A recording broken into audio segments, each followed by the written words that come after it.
Country wise MBBS plus and minus சீரீஸில் இன்றைக்கி நம்ம பார்க்க போகிற கண்ட்ரி ஜார்ஜியா. முதல்ல ப்ளஸ் பற்றி பார்த்தீங்கன்னா, ஜார்ஜியா மெனி ஸ்டூடெண்ட்ஸுக்கு அட்ராக்டிவ் டெஸ்டினேஷனாக இருக்கும். டெக்னிக்கலி யூரோப்பில் இல்லை என்றாலும் யூரோப்பியன் ஸ்டாண்டர்ட் லைஃப் ஸ்டைல் மற்றும் இன்ஃப்ராஸ்ட்ரக்சர் கிடைக்கும் கண்ட்ரியாக கன்சிடர் பண்ணப்படுது. குறிப்பாக மெடிக்கல் யூனிவர்சிட்டிஸ் மற்றும் கேம்பஸ் இன்ஃப்ராஸ்ட்ரக்சர் பார்த்தீங்கன்னா பல காலேஜஸ் வேர்ல்ட் கிளாஸ் ஃபெசிலிட்டிஸுடன் இருக்கும். ஜார்ஜியாவில் எம்பிபிஎஸ் கோர்ஸ் டியூரேஷன் பார்த்தீங்கன்னா it is a 6 years course. இதுவும் ஸ்டூடெண்ட்ஸுக்கு காமன்லி நோன் ஸ்ட்ரக்சர் தான். ஆனால் இங்கே தான் ஒரு வெரி இம்பார்ட்டண்ட் மைனஸ் இருக்குது. இந்த பாயிண்ட் நிறைய ஸ்டூடெண்ட்ஸுக்கும் பேரண்ட்ஸுக்கும் தெரியாமல் போயிடுது. என்எம்சி நார்ம்ஸ் பெர்ஸ்பெக்டிவில் பார்த்தீங்கன்னா ஜார்ஜியா உட்பட ரஷ்யா, வியட்நாம், உஸ்பெகிஸ்தான் மாதிரி பல கண்ட்ரீஸில் 5+1 டைப் ஸ்ட்ரக்சர் ஃபாலோ பண்ணுறாங்கன்னு சொல்லப்படும். அதாவது 5 years theory plus 1 year internship மாதிரி எக்ஸ்பிளைன் பண்ணுவாங்க. ஆனால் ஆக்சுவலாக பார்த்தீங்கன்னா final year exam it self 6th இயரில் தான் நடைபெறும். அதாவது 6th இயர் கம்ப்ளீட் ஆன பிறகு தான் கோர்ஸ் ஒஃபிஷியலி ஃபினிஷ் ஆகுது. அதனால் என்எம்சி நார்ம்ஸ் படி ஃபைனல் இயர் எக்ஸாம் முடிந்த பிறகு செப்பரேட்டாக 1 இயர் இன்டர்ன்ஷிப் செய்ய வேண்டிய சுச்சுவேஷன் இருக்குது. இன்னொரு இம்பார்ட்டன்ட் ரூல் என்னன்னா, நீங்கள் படித்த நாட்டிலேயே லைசன்ஸ் டு ப்ராக்டிஸ் வாங்க வேண்டும். இது ரொம்ப முக்கியமான பாயிண்ட்.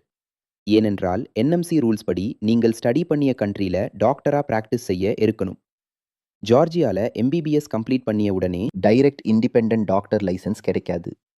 ஜூனியர் டாக்டர் லெவலில் மட்டும்தான் ஒர்க் பண்ண முடியும். ஆனால் நேஷ்னல் மெடிக்கல் கமிஷன் என்ன சொல்லுது என்றால், நீங்கள் ஸ்டடி பண்ண கண்ட்ரியில் இண்டிபெண்ட் டாக்டர் லைசன்ஸ் வாங்க எலிஜிபிள் இருக்கணும். இந்த இண்டிபெண்ட் லைசன்ஸ் ஜென்ரலி ஜார்ஜியாவில் பிஜி கம்ப்ளீட் பண்ணின பிறகு தான் கிடைக்கும். பிஜிக்கே கூடுதலாக 2 to 3 இயர்ஸ் வரை ஆகலாம்.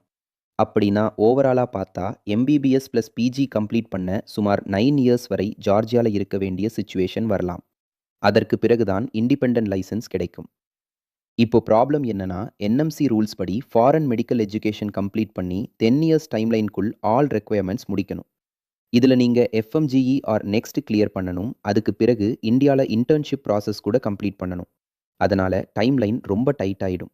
ஒருவேளை டிலே ஆனால் 10 இயர்ஸ் டைம்லைனுக்குள் கம்ப்ளீட் பண்ண முடியாமல் போகும் ரிஸ்க் இருக்கும். அப்படி நடந்தால் இந்தியாவில் மெடிக்கல் ரெஜிஸ்ட்ரேஷன் மற்றும் லைசன்ஸ் கிடைப்பதில் பெரிய பிரச்சனை வரலாம்.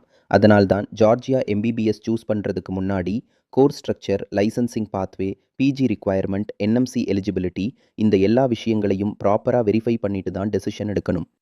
இன்னொரு முக்கியமான அப்டேட் என்னன்னா, 2026 முதல் ஜார்ஜியாவில் இருக்கும் கவர்மெண்ட் யூனிவர்சிட்டிஸில் இந்தியன் ஸ்டூடெண்ட்ஸ் அட்மிஷனுக்கு ரெஸ்ட்ரிக்ஷன்ஸ் வந்திருக்கிறது. அதனால் தற்போது மோஸ்ட்லி பிரைவேட் யூனிவர்சிட்டி ஆப்ஷன்ஸ் மட்டும்தான் அவைலபிளாக இருக்கும் சுச்சுவேஷன் உருவாகி இருக்கு. இப்படி நிறைய ப்ராக்டிக்கல் காம்ப்ளிகேஷன்ஸ் இருக்கிறது. எம்பிபிஎஸ் பற்றி ஃபுல் ரியாலிட்டி என்டெப்த்தாக தெரிஞ்சுக்கணும்னா ரிச் குளோபல் எஜ்யூவை காண்டாக்ட் பண்ணுங்க.